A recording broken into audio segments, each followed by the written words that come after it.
Kami dari Suara Juventini mengucapkan Selamat Hari Raya Idul Fitri Seribu empat ratus empat 1445 puluh lima Hijriah. Hijriah. minal aidin Aidin wal faizin. Mohon Mohon maaf maaf lahir dan batin. Oh ya teman-teman, ditunggu ya THR-nya dari teman-teman Juventini semuanya bisa via membership atau super thanks. Jangan lupa ajak semua keluarga, sanak saudara, handai tolan, dan yang lain-lainnya buat subscribe, like, comment, and share channel kesayangan kita ini Suara Juventini. Oke guys, makasih. Semoga sehat selalu. Gue cabut dulu. Gue pamit. Silahkan dilanjut. Oke, Dio. terima kasih Mas Didi nih yang jarang-jarang banget nih. Nah, kalau buat teman-teman nih orang yang paling berjasa di behind the scene Suara Juventini. Mas Didi Juventini dari Bogor dan sekitarnya. Kalau ketemu di Bogor, Ciawi, Sukabumi, Puncak, tegur aja Mas Didi. Siap. Thank you. Oke, dadah Mas Didi. Oke, untuk di edisi Idul Fitri kali ini gue akan mengasih beberapa berita, yaitu berita yang pertama tadi kita kasih kisi-kisinya itu sponsor baru, dan juga nanti ada beberapa berita yang mencengangkan, yaitu Allegri bakal didepak katanya di akhir musim ini dan digantikan sama pelatih yang baru, yaitu legenda Inter Milan. Nanti kita sebutkan siapa legendanya, nanti kita akan mainkan di sini. Dan juga nanti di akhir segmen kita akan melakukan review match melawan Fiorentina yang mana kita bisa menang besar di sana ya. Oke, sebelum panjang lebar, gue akan perkenalkan langsung nih, ada dua narasumber atau dua teman gue atau kru-kru yang sangat hebat nih. Gue yang satu ada orang dalam Juventus dari Suara Juventus ini, yang satu football freak dan juga pencinta banget Allegri. Oke, yang pertama yang pakai jersey hitam dan peci hitam dengan siapa Pak di sana? Halo, gue Andal Sofyan, Juventini Tangerang Raya dan sekitarnya. Tangerang Raya dan sekitarnya. Kota satelit deh, kota apa namanya? Kalau Tangsel namanya kota.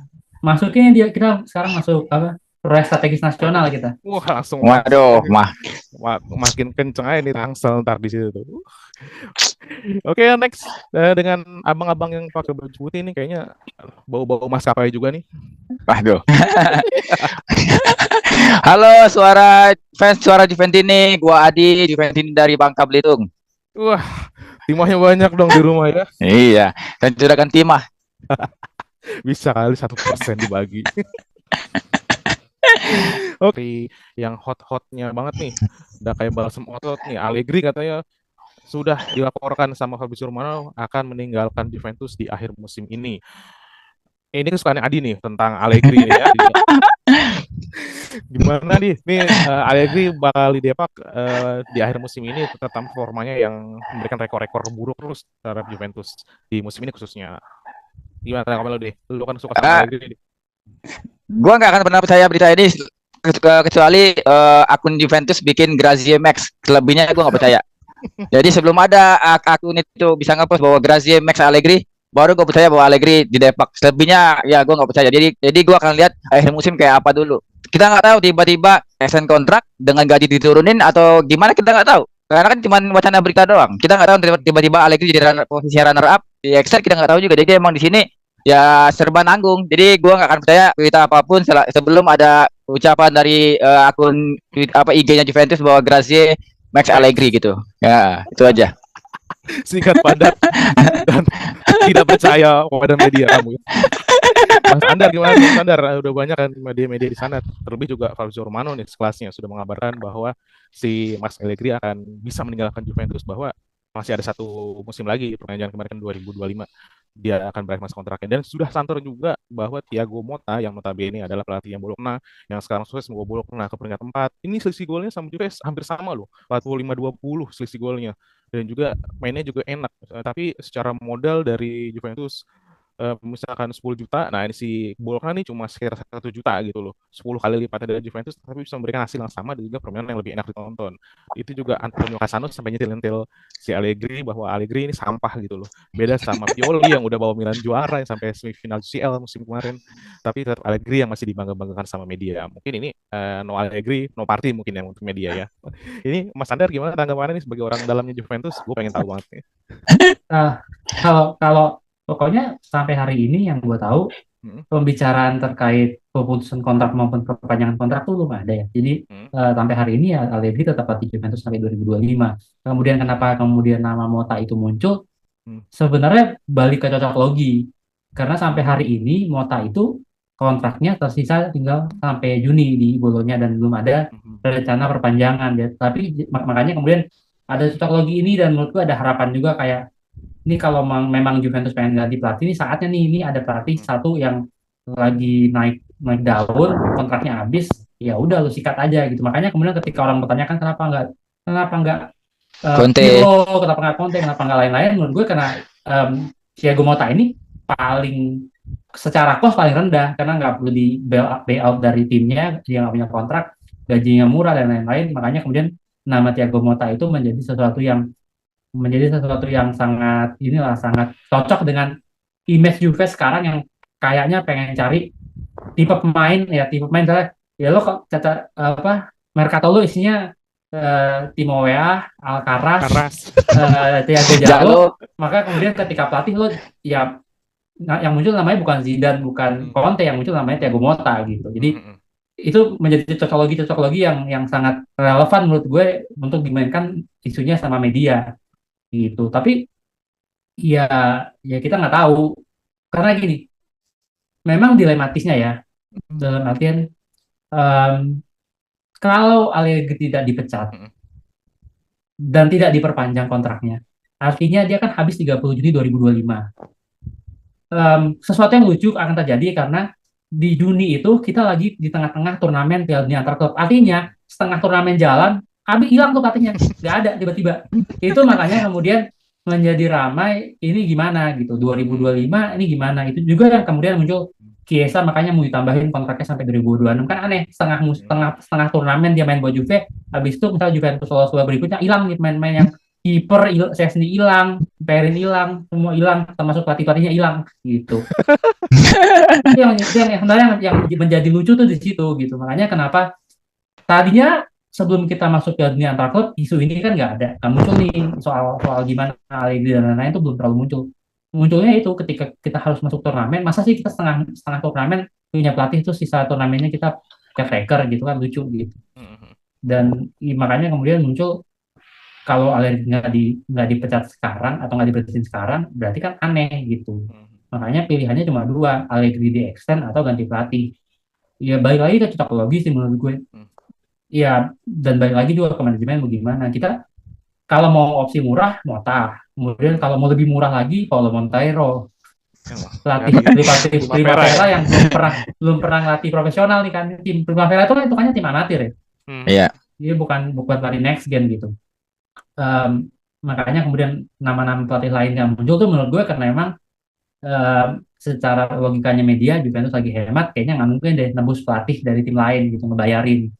Masa udah bayar pesangon Allegri terus bayar juga transfer pelatih dari tim lain gitu. Makanya opsi yang muncul tuh Motta, pelatih yang akan menjadi pengangguran dalam waktu dekat. Itu sih. Tapi sampai hari ini yang belum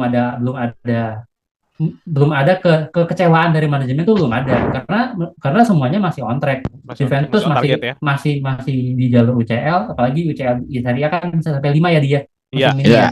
Berarti sampai posisi 5 tuh kita masih aman, dan kita lihat kan jarak Juventus ke Atalanta posisi 6 juga lumayan jauh ya. Maksudnya kayaknya 5 besar mah bisa lah gitu di tangan. Jadi 5 besar di tangan, kemudian juga kita di Coppa Italia tampilan kita kan impresif ya. Jadi kayak dua universe berbeda nih Juventus Coppa Italia sama Juventus Serie A berbeda banget kan benar nggak? Oke, jauh. Jadi kayaknya trofi bisa dapat juga di Coppa Italia, terus UCL lolos, ya Allegri masih on target gitu. Jadi biasanya sih kalau on target kontrak perpanjang ya, tapi kita nggak tahu gitu. Maksud gue media tuh ya lo nggak bisa nyalahin juga, media pasti senang banget dengan hashtag Allegri out karena ya mereka masih jualan juga, dan ini kan Juventusnya naik Allegri outnya ini justru ketika Juventusnya lagi mulai membaik gitu, 2 pertandingan terakhir menang, naik tuh si Allegri out. Apakah ini konspirasi untuk menjatuhkan Juventus kembali atau gimana kan kita nggak tahu juga. Tapi yang pasti sampai hari ini manajemen masih senang puas sama Allegri yang sesuai target mereka, itu sih utamanya. gue mau nanya sama lo Mas Andar lagi. Ini di luar dari manajemen, di luar dari hitung-hitungan manajemen. Kalau lu misalkan lihat lu sebagai fans biasa, layar kaca biasa, lu mau mengganti Allegri dengan Mota atau enggak? Gue tuh punya kekhawatiran gini. Kalau lihat squad kita sekarang, ini mesti dikorek sama sama Adi nih. Adi lebih ahli taktik nih. Squad Juventus sekarang tuh nggak Mota banget gitu. Iya, Makanya setuju. kemudian gue nggak aneh ketika orang lebih expect Conte dibanding Mota, karena squad ini buat Conte mungkin lebih masuk akal dibanding Mota. Yes, gue setuju. Berarti kalau lo ganti Mota, lo berarti berharap manajemen nih spending gitu, ngerombak tim. Berapa lama? Setahun, 2 tahun, 3 tahun, berapa kali mercato gitu? 3 kali mercato, 2 kali mercato, apa 4 kali mercato gitu. Kalau belakangan kita lihat Juventus cuma dapat Alcaraz, Jallo sama Wea, kan berarti mau berapa kali mercato nih sampai bisa dapet tim yang bisa menyesuaikan dengan strateginya Mota itu sih. Karena makanya nggak aneh ketika orang expect Conte aja, karena tim yang sekarang nggak perlu rubah-rubah banget, bisa lah nih Conte gitu. Itu sih. Kalau gue concernnya soal ganti Mota tuh lebih ke ini skuadnya mumpuni nggak gitu. Berapa lama nih kita mau bangun? Berapa lama nih orang nggak bikin hashtag Mota out setelah dia di hire gitu? Setengah Gitu musim kan. Mota out. Setengah musim Mota out kan ya yang ngapain lagi lo square one lagi gitu. Iya. Jadi kalau gue point of view-nya sih lebih kayak gue sampai hari ini tuh orang yang sangat mempertanyakan ini kan Juventus mau diapain gitu. Mau punya doang atau beneran punya ambisi? Kalau punya doang ya udah Allegri aja 2027 selesai urusan.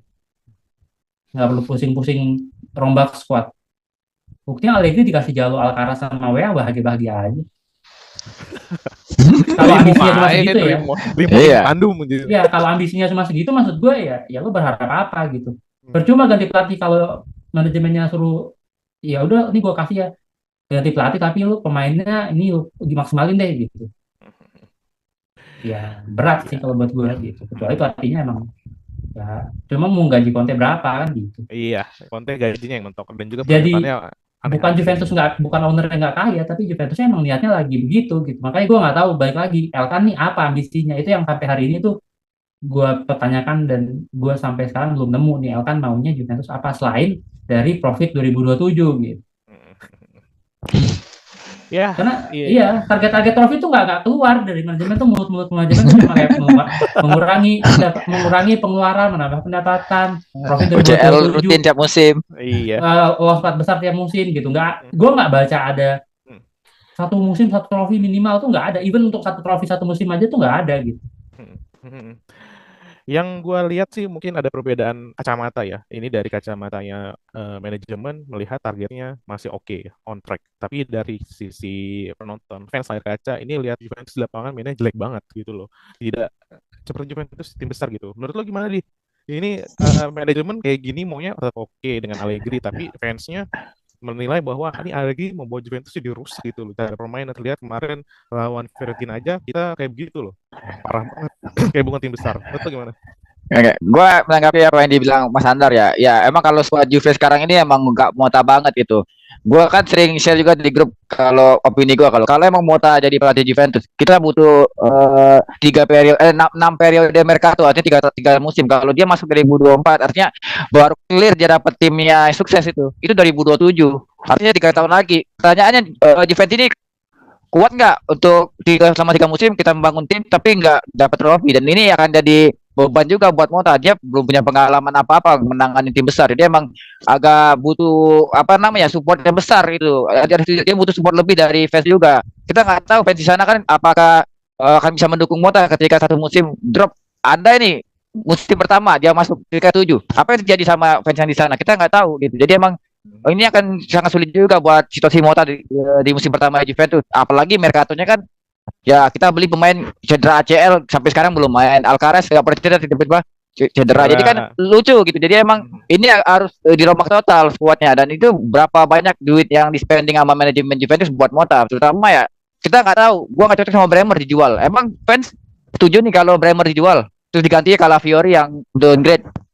Belum tentu bisa kan. Jadi emang butuh waktu 6 mercato dan 3 tahun. Jadi apakah Juventus ini sendiri siap dengan apa namanya Juve yang kayak gitu, atau emang ya kita bertahan sama Allegri yang mainnya amburadul kayak gini, yang bikin ngantuk gini, tapi ya Scott sekarang cocok sama Allegri, walaupun ada beberapa pemain yang gak cocok ya, yang sering berantem, yang posisinya gak bermain di luar posisi aslinya, tapi emang ya Scott ini udah Allegri banget, terutama lini belakangnya gitu. Jadi emang serba salah buat manajemen kalau emang ngecat Allegri ganti Mota, apakah ini akan jadi perjudian besar? Kedua, gua harus spending berapa saat Juve harus cut loss, apa namanya, cut loss keuangan juga, kita mau nyari untung pendapatan dari mana gitu. Tapi ini juga yang jadi dipikirin juga gitu.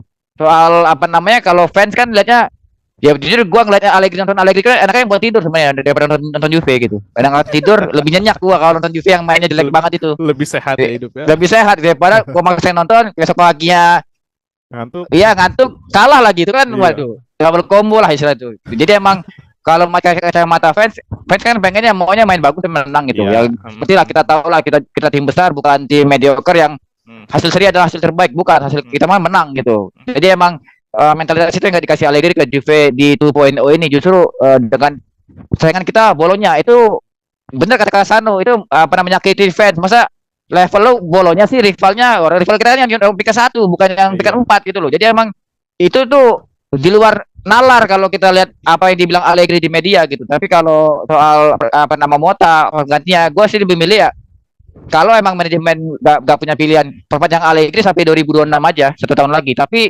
after 2026 kita lihat di Deschamps available nggak after di timnas Prancis lah, itu bisa melanjutin Allegri sekarang skuadnya gitu, dengan main agak sedikit pragmatis tapi udah punya DNA Juve. Jadi yang menurut gue ya untuk saat ini ya manajemen harus berpikir lagi, jangan sampai gambling, jangan sampai tiba-tiba dia dapatnya kayak Pirlo. Kita nggak tahu tiba-tiba Pirlo ngaji pelatih, belum pernah, baru lulus sekolah tiba-tiba jadi direktur tuh gimana gitu. Ini kayak di Juve doang bisa kayak gitu. Jadi ya manajemen harus lebih aware lagi lah, lebih hati-hati, lebih berhitung lagi gitu. Karena sentimen Juventus kan di mereka juga.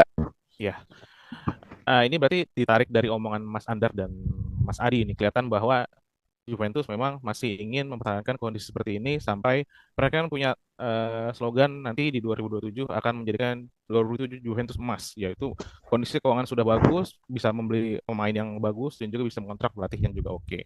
Kita tunggu aja, mungkin ada beberapa move on yang baru dari manajemen ya, mungkin dari awal dari Riyad Mahrez ini yang bisa memberikan kucuran dana yang bagus dan juga mendapat engagement yang bagus juga di Asia khususnya dan juga di Arab yang mungkin lagi menggeliatkan pariwisata dan juga entertainment-nya. Ini ada berita yang apa ya, lebih menghibur buat kita semuanya. Kayaknya kita bakal kedapatan sponsor baru, yaitu dari Arabian, yaitu bernama Riyadh Airlines, yang mana ini perusahaan baru kalau nggak salah. Perusahaan baru dari Arab yang juga mensponsori klub Spanyol, yaitu Atletico Madrid. Nah, ini kan mungkin ada suatu hal yang baru, bagaimana Juventus disponsori dulu sama Tamoil, sama Sony, sama sekarang Ferrari, mungkin kemarin gosipnya sama Ferrari. Nah, ini ya mungkin di luar ekspektasinya para Juventini, di luar ekspektasinya para penonton suara Juventini lainnya, bahwa kita nanti akan mendapatkan sponsor baru, yaitu Riyadh Airlines, yang mana maskapai dari Arab yang dipunyai oleh Arab Investment, yang mungkin juga nanti bisa sponsori Juventus tur lagi ke Amerika, mungkin nanti kita akan tur lagi ke Arab atau mungkin ke Asia lainnya. Itu tentang ada investasi dari Arab Airlines, yaitu Riyadh Airlines, yang mana bisa langsung masuk ke dalam sponsorshipnya Juventus musim depan. Ini sih baru rumor-rumor aja, belum official, tapi sudah mulai lebih kencang beritanya ketimbang dari sebelumnya Ferrari yang mungkin satu company dengan Juventus. Menurut Mas Andar ini gimana Mas untuk investmentnya dari Riyadh Airlines ini untuk Juventus ke depannya? Iya, sebenarnya kan ini asal muasal dimulainya tuh dari waktu ini ya GP Saudi.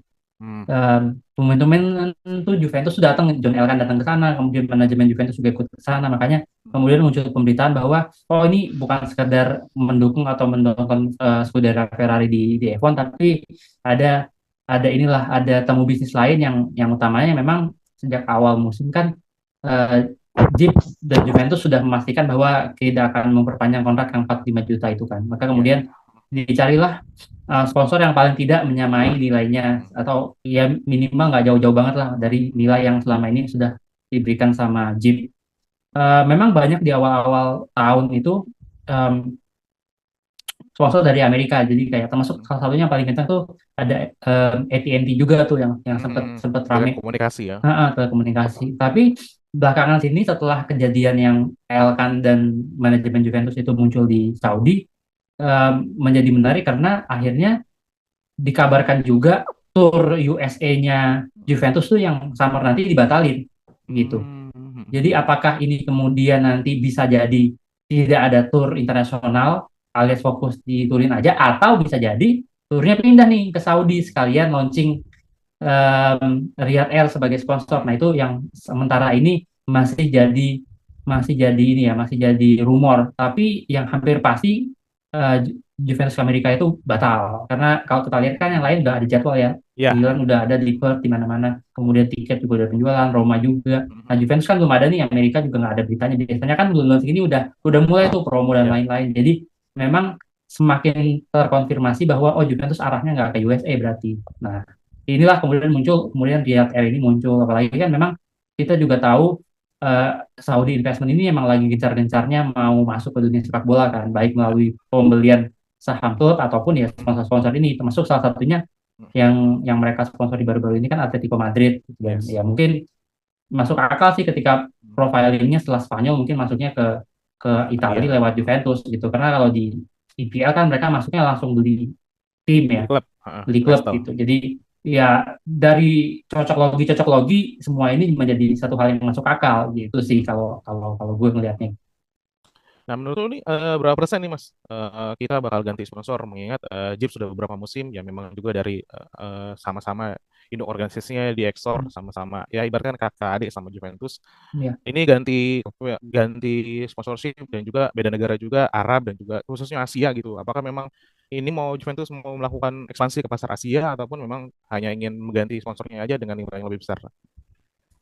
Ya menurut gue memang it's a good news ya, maksudnya kalau dari segi duit mungkin bisa jadi Jeep akan lebih tinggi gitu pemasukannya secara langsung ya, tapi ya harapan gue dengan sponsor datang dari sisi lain yang bukan dari dompet sendiri, istilahnya kan kalau dari Jeep, dari Ferrari, dari mana-mana ya dompet sendiri juga gitu. Harapannya kalau misalnya sampai ke tim mas atau sponsor dari luar, apalagi dari Asia, ya kita harapannya ya bisa lebih sering lah main ke Asianya gitu kan, buat kita kan enak juga gitu. Belum lagi kalau misalnya kemudian juga bisa mendorong supaya jam-jam big match-nya Juventus juga tayangnya lebih Asian friendly buat teman-teman jompo-jompo muda kayak kita kan cukup membantu ya. Yang besok paginya begadang tapi mesti masuk kantor jam 7 jam 8 pagi kan. Ya mudah-mudahan kalau sponsor dari Asia ya lebih dilihat lah dibanding sekarang. Menurut gue emang iya kayak kayak tone deaf aja gitu, karena semuanya dari Eropa, pokoknya ibaratnya Eropa banget gitu. Kalau ada darah atau uang Asia masuk kan mungkin Juventusnya juga ya bisa lebih menghargai teman-teman fans dari Asia. Itu sih kalau gue harapannya. Gue juga setuju ya kalau misalkan Juventus nih dapat dana segar dari luar kantong kantor sendiri gitu. Juga ada masih invest masuk juga, mungkin nanti ada sesuatu yang baru dan juga ada juga paham atau pengaruh dari pemilik investasi bahwa Juventus harus bergeser pemainnya. Biasanya kita main 2.30, 1.30 Senin dini hari, ini membuat jam kita sebagai penonton Juventus ya nonton Juventus juga pas ditonton juga nggak enak gitu, tapi ya kita emang masih menantikan terus gitu loh Juventus untuk ditonton. Kita menantikan tapi begitu nonton emosi sendiri, tapi nggak apa karena memang kita cinta sama Juventus. Menurut lu gimana ini? Ini kita hampir sama kayak Roma nih musim depan, kalau misalkan sama-sama dari Riyadh, tapi kalau dari Roma kan Riyadh season, kita spesifik lagi ke Riyadh Airlines-nya langsung. Mungkin ini ada suatu perubahan, nanti Italia bakal dikuasai sama Arab, di kapitalnya sudah dikuasai Riyadh, mungkin di tim terbaiknya nanti Juventus dikuasai Arab juga. Menurut lo gimana nih? Apakah sama nanti akan seperti Premier League di Newcastle posisinya, ataupun ini hanya sebagai sponsorship aja, atau nanti akan menguasai klub seperti Newcastle? Ini kan kalau Newcastle kan itu emang pemilik pribadi ya, maksudnya saham mayoritasnya PIF yang diketuai nama Muhammad bin Salman, itu yang dia yang owner resmi gitu, dan dia yang tercatat sebagai mayoritas pemilik saham. Tapi kalau untuk kasus Juve dengan Riyadh Air ataupun Roma ataupun Atletico Madrid kan murni hanya sponsorship buat di jersey aja gitu. Jadi paling ya mungkin si Riyad Mahrez pengen branding karena maskapai baru. Kita tahu Ya, bahwa betul.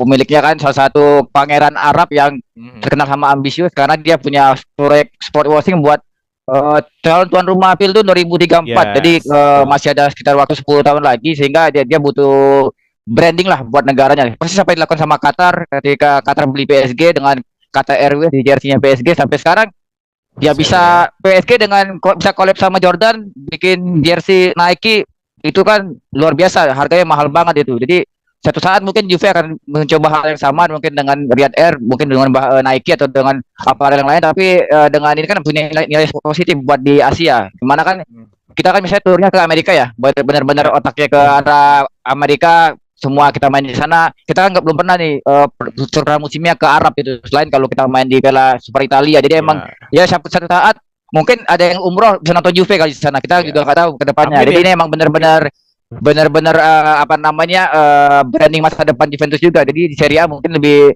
maju lagi dengan ada tim Serie A disponsorin sama Riyad Air kan, orang akan lihat maskapai itu juga gitu. Jadi emang ini win-win solution buat Juventus yang butuh duit dan si MBS-nya ya butuh branding buat maskapainya, terutama ya buat perusahaannya juga gitu.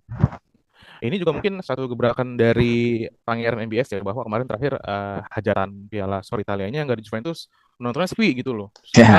Inter Milan lawan Fiorentina kalau nggak salah gitu ya. Nontonnya sepi, banyak jamaah-jamaah di Arab tuh mau kesini jadi males gara-gara nggak ada Juventus di final ataupun Juventus di putaran tersebut. Mungkin ini juga termasuk proyek dari MBS juga kali ya.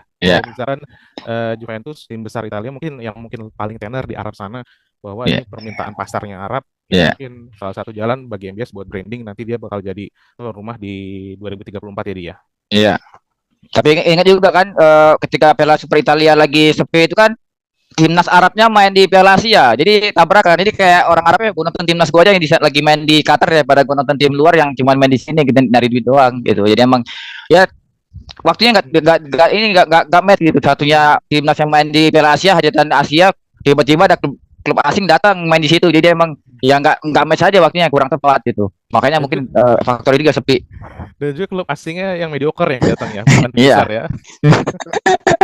Ya semoga ini menjadi winning solution, juga timbal balik kembali kedua belah pihak ya. Juventus ingin menjarkan kembali ekonominya kan, Mas Andar pernah bilang juga di 2027 nanti mungkin akan menjadi titik baliknya Juventus, atau mungkin rencana goalnya lagi bahwa Juventus akan balik lagi dalam kondisi yang prima di tahun 2027. Mungkin juga ini salah satu jalan menaikkan pangsa Juventus di Asia, khususnya di Arab mungkin ya, dan juga mungkin juga bisa menaikkan pamor Juventus untuk di Serie A-nya sendiri, dan juga bisa meningkatkan Serie A-nya sendiri ya. Dan juga branding Serie A kan ini memang jauh tertinggal dari La Liga, dari IPL, ya, apalagi IPL ya. Ini Serie A masih tertinggal banget.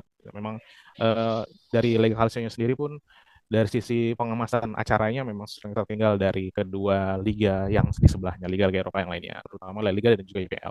Oke, kita tinggalkan investment dari Arabian tersebut. Kita next ke materi dan lanjut ke materi yang terakhir, materi ketiga, itu tentang review versus Fiorentina, yang mana kita kemarin mencetak gol banyak ya, kalau nggak dianulir sama VAR.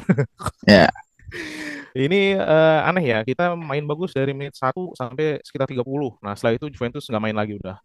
Jadi kita cuma ngeliatin Fiorentina main di depan gawang kita, nggak ngapa-ngapain, cuma nahan serangan aja.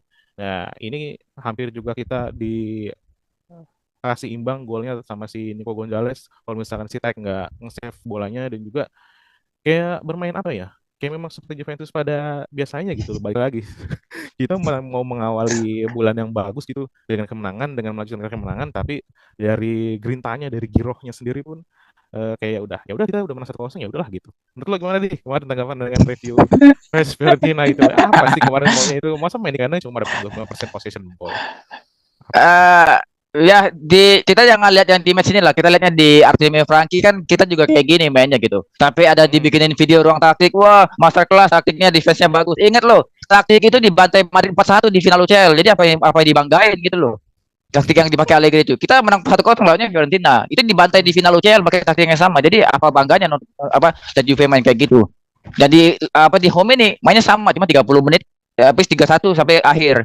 30 menit pertama itu Juve yang lagi butuh menang, yang butuh gelar. Tapi menit 30 sampai akhir itu seperti tim mediocre yang mau bertahan di zona degradasi. Jadi nggak ada motivasi buat menang lagi, cuma bertahan doang. Dan ini mainnya di partai home tuh, di depan Iya. fans lu yang rame gitu, sold out tiketnya.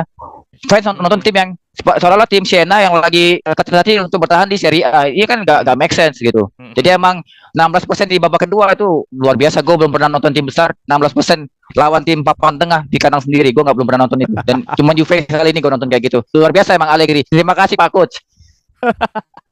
Ini kemarin yang cuma kebagian nonton babak kedua kayaknya rugi bandar banget ya.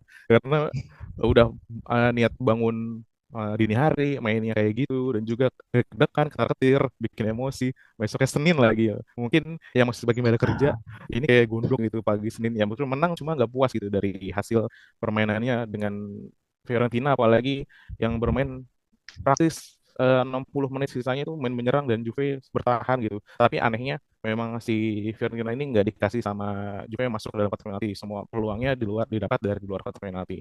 Mas Andar gimana tanggapannya tentang review kemarin lawan Fiorentina?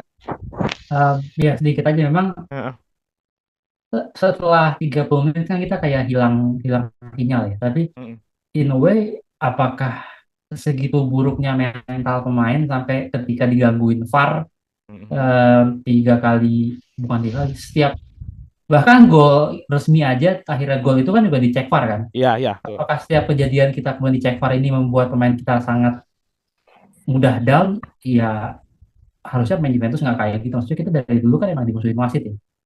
Kalau iya, kalau cuma karena dicek VAR kemudian golnya di offside aja terus membuat jadi menundukkan kepala, ya perlu dipertanyakan juga nih mental pemain. Apakah ini salah di mana? Apakah dia nggak tahu gitu? Pokoknya menurut gue harusnya main Juventus nggak kayak gitu. Juventus itu ya Vino Alvine itu ya benar Vino Alvine gitu, bukan setelah diganggu wasit terus lo menundukkan kepala lo kayak pasrah aja deh, habis itu suka-suka deh, nggak bisa kayak gitu menurut gue. Jadi in a way permainannya emang jelek, tapi ya gue balik lagi mempertanyakan ini pemain mentalnya cukup amat gitu, cuma digangguin VAR 3 kali terus kayak down gitu.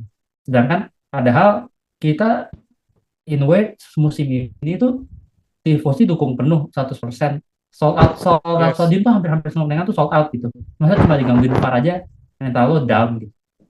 Kan kita lihat ya pemain tuh mulai abis VAR itu tuh kayak menundukkan kepala gitu. Harusnya kan nggak gitu.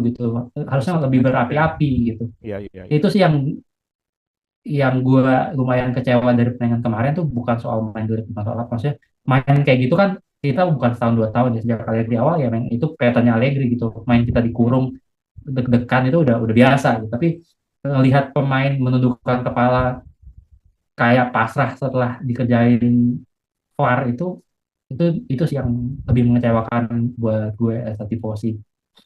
Itu sih, yuk. Iya sih sama, gue juga pertandingan kemarin gitu. Ya ini gue nonton 30 menit awal nih, seneng banget Juve main kayak gini nih, semangat banget. Kostik main oke, udah kayak lagi Kostik, Vlaho, Chiesa, ada chemistry-nya lagi balik lagi, McKennie, Gatti, Bremer, Danilo semuanya bagus gitu loh. Tapi setelah itu udah kita kayak dikasih obat tidur gitu loh, terlelap kita. kayak I'm sayur gitu, kayak nggak punya semangat lagi buat mencetak gol kedua gitu. Ya udah kita terima aja kayak gini, cuma bertahan defense aja. Kayaknya memang Allegri nih butuh something gitu loh untuk menaikkan mental para pemainnya yang notabene yang kebanyakan masih pemain muda gitu loh ya. Dan juga kemarin sempat Ritiro kan beberapa minggu yang lalu, kayak Ritiro ini nggak pernah kepake deh. Dari beberapa match setelah Ritiro ini pemainnya masih gitu-gitu aja. Nah, ini mungkin nanti di next kita akan melawan Torino away. Ya, ini Torino juga di kandang Torino, derby della Mole ini akan lebih jauh pressure-nya di kandang lawan, derby biasanya juga tensi tinggi, emosi dan juga apa ya, biasanya ada intrik-intrik yang khusus gitu melawan Torino. Mungkin ini lebih ekstra lagi untuk mental-mental para pemain Juventus. Ya, mungkin juga bisa kita sikat juga si Torino next melawan Cagliari. Nah, nanti 2 match terakhir big match lagi di Coppa Italia melawan Lazio dan juga melawan AC Milan terakhir. Nah, 2 match itu mungkin juga kita harus bisa ambil, tapi mungkin 2 match sebelumnya Torino dan Cagliari mungkin bisa kita bungkus. Nah, mungkin harapannya dari gue dan juga mungkin tifosi yang lain seperti itu, juga kita bisa menaikkan posisi Juventus, posisi 2 bisa mengejar Milan dan juga tidak terkejar posisi 4 dari Bologna dan juga dari Atalanta. Oke. Ada tambahan dari Adi atau Mas Andar? Cukup sih, tapi cukup. kalau gue in a way April ini menyenangkan sih, maksudnya sapu bersih 6 poin ya, it's a very good thing yang mesti di-appreciate juga buat squad Juventus. Oke, 6 poin. Ya sih pengennya lebih dari 6 poin ya, karena kita Februari Maret nih hancur banget, kita cuma dapat berapa, menang sekali doang ya. Dan Iya, juga tapi kan bulan ini udah 2 pertandingan, dua-duanya kita menang, jadi it's a good thing juga sih. yes, jadi Betul. dua kompetisi yang beda ya. Ini Iya, betul. Iya. dua kompetisi yang beda, yang satu kita selangkah lagi di final, yang satu Hmm. kita pecah telur di Serie A. Menang. Mungkin ini bisa jadi awal yang bagus di April dan juga nanti Iya. seterusnya sampai akhir musim. Oke, akhir kata dari gue, terima kasih Mas Andar dan juga Mas Adi yang sudah menyempatkan waktu Idul Fitrinya untuk kita sharing-sharing, kita curhat-curhat, kita apa namanya ya, ngobrol-ngobrol tentang Juventus lagi ya, kita ngomonginnya Juventusnya nggak asik lagi nih kita ngomongin juga apa ya, Idul Fitrinya mungkin agak lebih berwarna gitu ya, kita bisa ngobrol sama keluarga, kita bisa ngobrol sama teman-teman untuk bahas tentang Juventus. Oke, jangan lupa teman-teman bisa di like, di subscribe, dan juga di komen. Mungkin teman-teman ada apa tanggapannya di video ini, dan juga bagaimana hasil dari review melawan Fiorentina, bisa langsung aja di komen. Dan juga buat teman-teman yang ingin gabung sama kita nih, bisa ngobrol kayak gini, dan juga ingin berkeluh kesah, curhat, atau mau ngomong tentang segala tentang Juventus, mau sejarah, mau profil pemain kesukaan, mau legenda, atau kejadian unik, ataupun mau bahas kita menang UCL tahun 96, bisa banget, tinggal ikuti program subscribe atau langganan. Ada paket dari Buffon dan juga Del Piero yang bisa kamu ikuti langsung. Nanti kamu bisa kita kontak langsung dan masuk grup member Suara Juventus ini. Akhir kata dari gue, dia mengucapkan terima kasih. Vino alla fine. Forza Juve. Forza Juve.